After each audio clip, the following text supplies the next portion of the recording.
Hi, library families.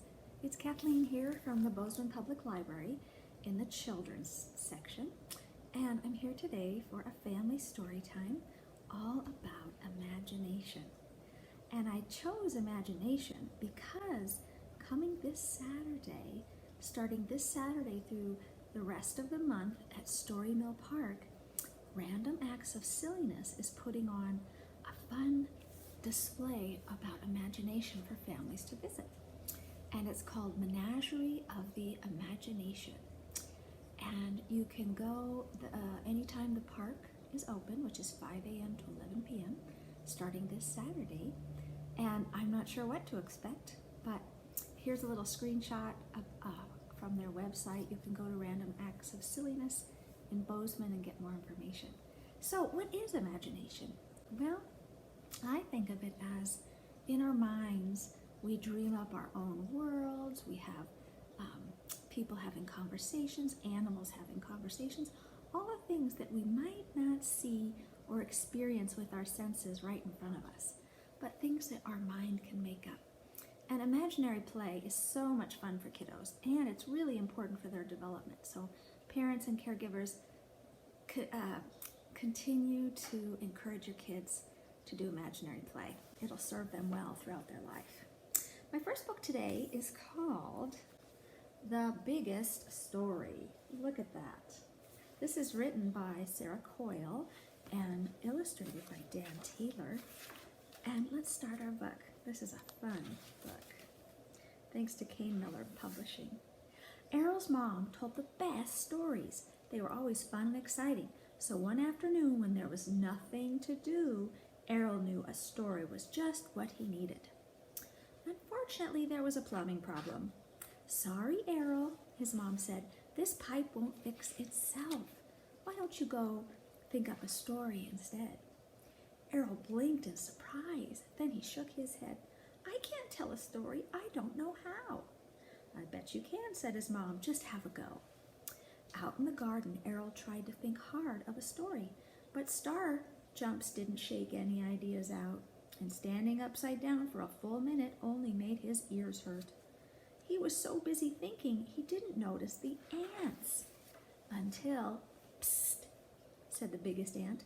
"We couldn't help overhearing that you're telling a story. Will it have ants in it?" "Oh, wow, sure," said Errol. He'd never met a talking ant before. Perhaps other animals could talk? "Ahem," said a low voice. A tabby cat was tapping Errol's foot. "You know," she said, "the best stories have cats in them." With an awful kerfuffle, all the neighborhood cats bobbed up onto the fence. Each cat sat at a polite distance from the others. Cats like a little bit of space. "So what do you say?" asked a tortoiseshell cat. "Any room for cats in your story?" Ants and cats. Errol's story was getting better already. Errol looked around the garden. "What else does my story need?" "Stunts," shouted a sheep, clipping the gate as she jumped into the garden. Showering splinters, a long line of sheep hopped after her. "You need action, excitement, paragliding. Sheeps do all that stuff." "Done," Errol grinned. He had everything he needed to start his story. But just then, the ground trembled and shook. A mob of meerkats bursted through the fence. Elephants, lizards, pandas, monkeys, even a sleek leopard followed. So the leopard looked excited. "Word in the wildlife park is you're telling a good story. Good news, we're in." Errol gave a low whistle. To fit everyone in, this story would have to be big. "Okay," he said, "but that's definitely it. There's no room for anyone else. Not even dinosaurs," shouted the sheep. A stegosaurus and a giant T-Rex stood beaming as they sank slowly into the lawn. "A new story is always worth traveling through time and space for," the T-Rex explained. "Of course, we were in the very first stories," said the Stegosaurus smugly. "I hope this is a good one." The audience fell silent, waiting for the story to begin. Errol gulped. He felt as though he had eaten too much pizza and the pizza was made of bees. Would his story be any good? "I've got my tea," Errol's mom said as she sat down, but she didn't seem to notice that her chair was covered in monkeys. "I'm all ready for your story." Errol grinned at her, then he took a deep breath and began. "The biggest story. Oh no, T-Rex is in trouble. She's stuck in the middle of a fiery volcano. Eh! Those tricksy cats have trapped her. You'll never escape dino breath. Wahaha, my catapult is ready. But here come T-Rex's friends. Hooray! We're coming, T-Rex. Wait, hot lava. Poor T-Rex, not even her friends can help her now. Bye-bye, boat. Pop, sizzle, sizzle. Is this the end for T-Rex? Extinction time. Hold up, you pesky felines. Wait, is it? Oh, no, it can't be. Pow! It is. It's the superhero sheep, golden glider, skyrocket, silver arrow. My heroes, said the little dragon. Foiled again, said the cat. Bad luck, said the sheep. T-Rex is saved. Woohoo! Yay! The end, said Errol. Seconds stretched. Then the audience went wild.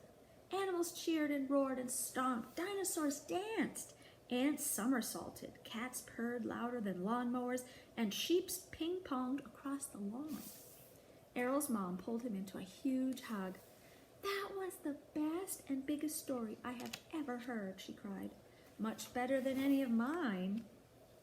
Tired but happy, Errol went upstairs for his bath. He felt very proud. He had told his own story as his head was full of ideas for more. A little later, Errol's boat was sailing past Bubble Mountains when he heard a tiny tap-tap-tapping. A small owl stuck her head through an open window. Did I miss the story? Yup, said Errol, crossing the dangerous bathwater deep. The boat began to rock. But I'll tell you another. It starts on a stormy sea. Oh, and you'll see the very end has some help for you making your own story. It says, Errol had lots of fun making up his story. If you told a story, what would it be about? After a few jump starts, try out this idea to get started. So you'll see on here, it says choose a name, and then choose from the first column, then the second and the third. So you have all sorts of things to choose from, and this will be part of your craft today. I'm going to include this as your craft, and maybe you could have an adult help you do the writing while you tell the story. And what would be really wonderful is if you shared your story with me.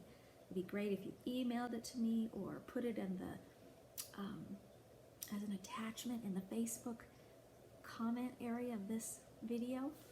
I hope you'll do that for me. All right, I have got another story, and this one is called Imogen Comes Back. Can you see her? Look at that. What are these things? You ever seen those before? Those are peacock feathers. Huh, there's her trusty dog and cat. Let's see what those peacock feathers are about. Do you think she has a pet peacock in her room? Here's the back of the book. Looks like maybe people are playing a game of Scrabble. They look very surprised about what they're seeing. I wonder how those are related to Imogen and her peacock feathers. This is written and illustrated by David Small. He won a Caldecott, it says. I'm not sure. Oh, he won a Caldecott for The Gardener. I'm not familiar with that book. We'll have to look at that. Anyways, here we go. Imogen Comes Back. Imogen woke up wondering what the new day would bring. To wake up with deer antlers was one thing, and to appear with a peacock tail was quite another. But now it appeared that the parade of peculiarities would go on. Do you see what she is now? Oh my gosh, she's like half giraffe. The word peculiarities means something that's peculiar or different and unique, surprising, kind of suspicious. Oh, that is her family. That must be who's on the back of the cover. Though the family was utterly stupefied, Imogen made the best of things. With her long neck, she found Norman's lost football. Can you find the football up there on the top of that secretariat? Later, she helped a neighbor's frightened kitten down from a tree. Hurrah! Cheered Lucy the maid. Wonderful, said the cook, Miss Perkins. You could work for the fire department. Every day brought a new surprise. What is she now? Elephant. When the flowers needed watering, Miss Perkins asked Imogen to help. No hose, she said, use your nose. Imogen sprinkled the lilies, sprinkled the lavender flowers, the lilac bushes, and the lady next door. At least she has that big hat on like an umbrella. What was going on? Was Imogen bewitched? Had she eaten an enchanted cookie or swallowed a magic potion? I don't care what it is, Mother bellowed. No child of mine will be a beast, a bird, or a bug. Buh, buh, buh. Now what are we going to do about it?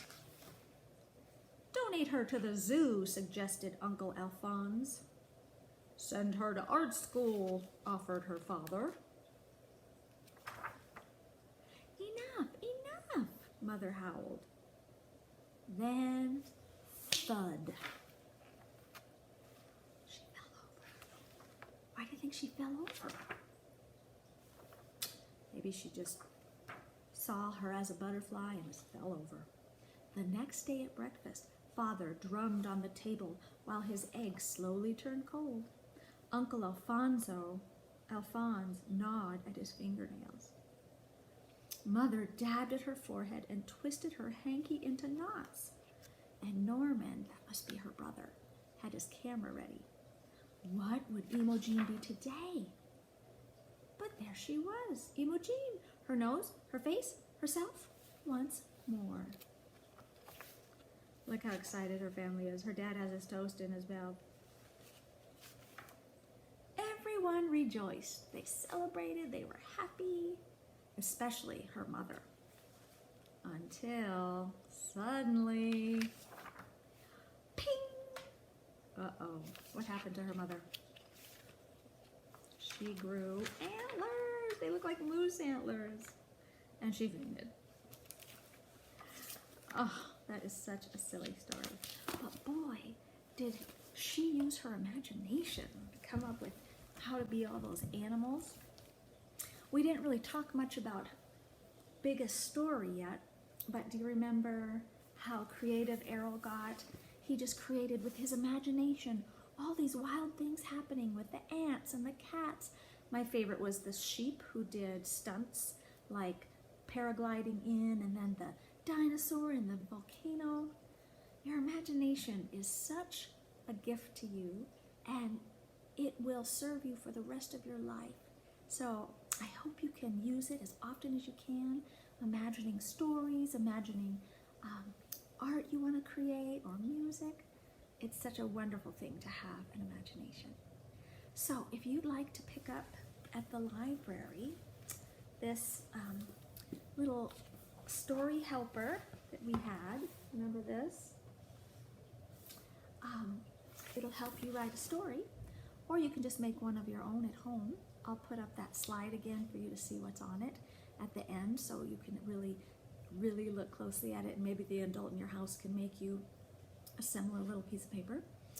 And then I have another craft you can pick up at the library, and we'll talk about that next. All right.